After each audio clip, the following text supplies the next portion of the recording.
Kanalımdan ve mutfağımdan herkese merhabalar. Kanalıma hoş geldiniz. Bugün sizlere kolay ve pratik bir şekilde hazırlayabileceğiniz el açması muska börek tarifiyle geldim. Gerçekten çok kolay açıldı. Sizler de tarifi gönül rahatlığıyla deneyebilirsiniz. Sizleri çok bekletmeden hemen tarife geçiyorum.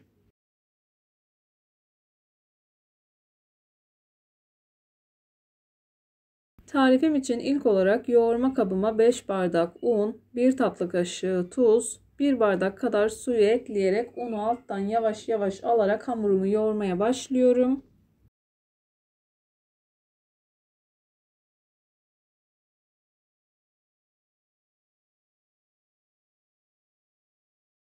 Suyu azar azar dikkatli bir şekilde eklemeye özen gösterin. Unun markasına ve kalitesine göre değişkenlik gösterebilir. Ben toplamda 2 bardak kadar su kullandım.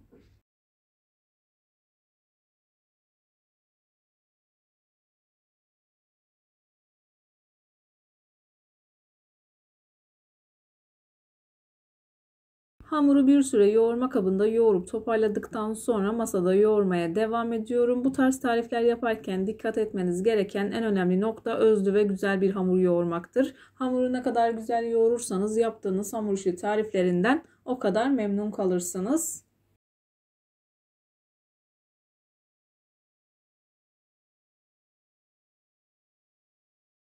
Hamur yoğurma kısmından çok fazla kesmeden ayrıntılı bir şekilde yoğurdum. Hamuru toparladım. Masada 4-5 dakika kadar hamurumu yoğuruyorum.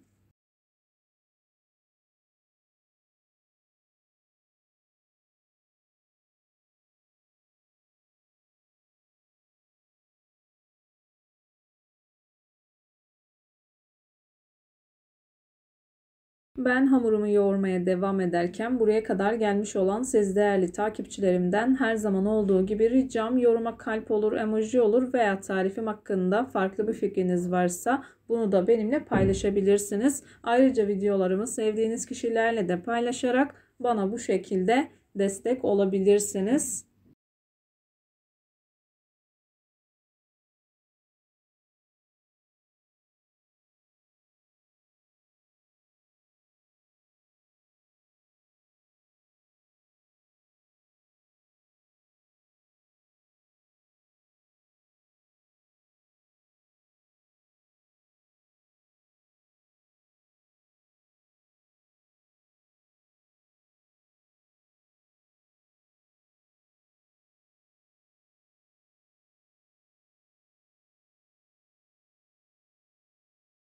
Hamurumu yaklaşık 4-5 dakika kadar güzel bir şekilde yoğurdum. Hamurumu toparladıktan sonra buzdolabı poşetinin içerisine alıyorum. Yaklaşık yarım saat kadar dinlendiriyorum.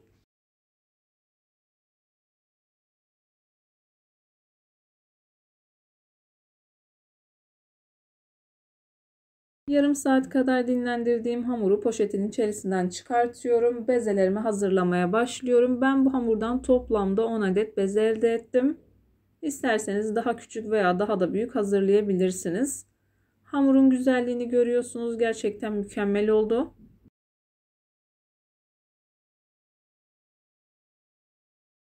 Bu hamurla istediğiniz el açması börek tarifini hazırlayabilirsiniz. Hamuru ortadan ikiye böldükten sonra 5 parçaya bölüyorum. Her bir parçayı daha sonra bezeleri hazırlıyorum.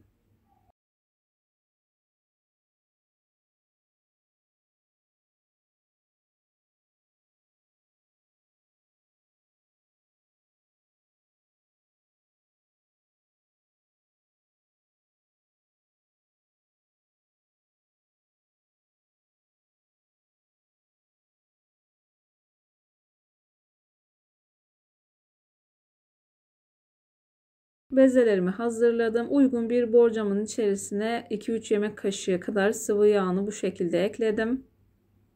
Daha sonra bu şekilde bezeleri yağ buluyorum. Ben bu şekilde hazırladım. Dilerseniz pasta tabağı büyüklüğünde açıp daha sonra yağlayıp o şekilde de koyabilirsiniz.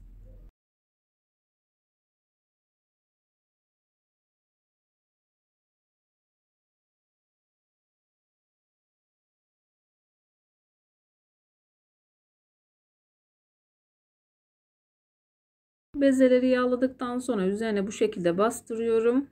Dediğim gibi daha pratik olması açısından isterseniz pasta tabağı büyüklüğünde veya çay tabağından biraz daha büyük olacak şekilde açıp yağladıktan sonra üzerini streçleyip 1 saat kadar dinlendirip daha sonra açma işlemine başlayabilirsiniz. Bezeleri o şekilde üzerini kapattım. 1 saat kadar dinlendirdim. Masayı yağladıktan sonra bezelerimi biraz büyütüyorum. 2 tane bezeyi birleştirerek açma işlemine devam edeceğim. Hemen ayrıntılı bir şekilde göstereceğim. Bezeyi yaklaşık servis tabağı büyüklüğünde açıyorum. Diğer bezeyi de aynı şekilde açıp üzerine kapatıyorum. Bir kenarda dinlendiriyorum. Hepsini hazırladıktan sonra ilk hazırlamış olduğumdan başlayarak böreklerimi açmaya başlayacağım.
Hamurların hepsini ikişerli olarak hazırladım. Masayı güzelce yağladıktan sonra hamurun üzerinde yağladım. Daha sonra orta kısmından yavaş yavaş çekiştirerek hamurumu açıyorum. Ben hamur açma kısmını biraz hızlandırdım. Kenarlardan değil de orta kısımdan biraz daha çekiştirebilirsiniz. Kenar kısımlarını açtıktan sonra mutlaka orta kısmı da bu şekilde açmanız gerekiyor. İlk defa deniyorsanız mutlaka orta kısmından yavaş yavaş kenarlara doğru büyütün.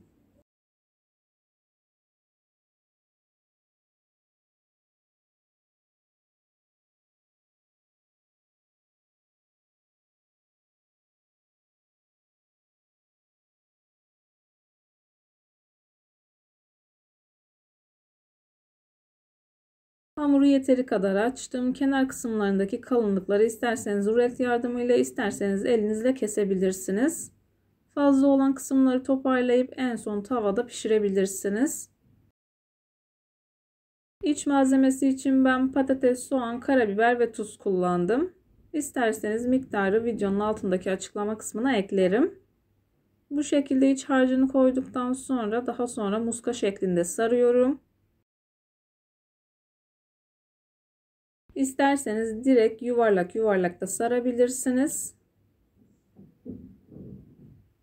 Muska şeklinde sardıktan sonra çok güzel kabarıyor. İlerleyen dakikalarda bunu sizler de yakından görebilirsiniz.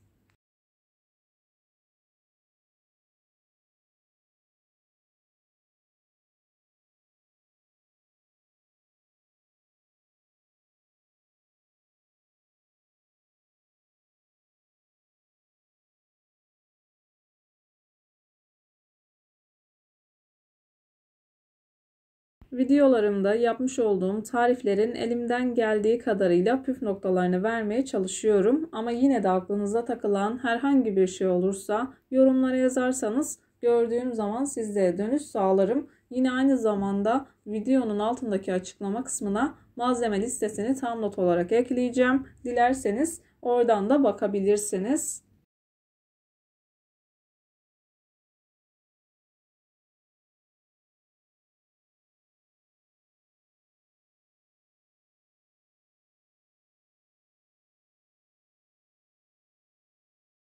İlk defa deneyenler için ayrıntılı bir şekilde, hızlı bir şekilde tekrardan gösteriyorum.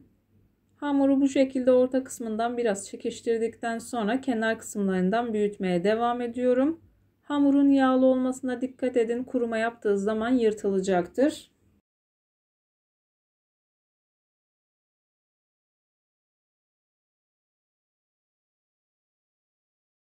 Hamuru açtım. Kenar kısımlarında kalın olan kısımları kestikten sonra bu şekilde rulet yardımı ile 4 parmak veya 5 parmak kalınlığında kestim. Daha sonra videoda görüldüğü gibi muska şeklinde sardım.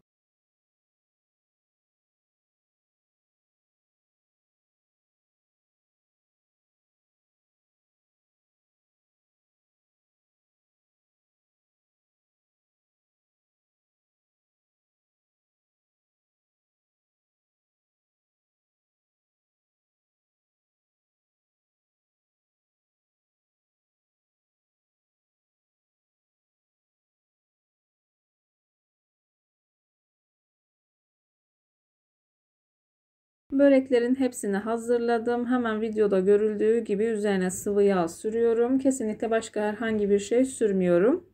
Sıvı yağını sürdükten sonra önceden ısıtılmış 160 derecelik fırında altı üstü nar gibi kızarıncaya kadar böreklerimi pişirdim. Börekler fırından çıktı. Gerçekten çıtır çıtır oldular. Nasıl güzel kabardığını sizler de görüyorsunuz. İç dokusunu da yakından göstermeye çalışacağım. Hemen ayrıntılı bir şekilde gösteriyorum. Sizler böreğin güzelliğini izlerken bu arada ben de videonun sonuna gelmek üzereyim. Sizlere veda edeyim.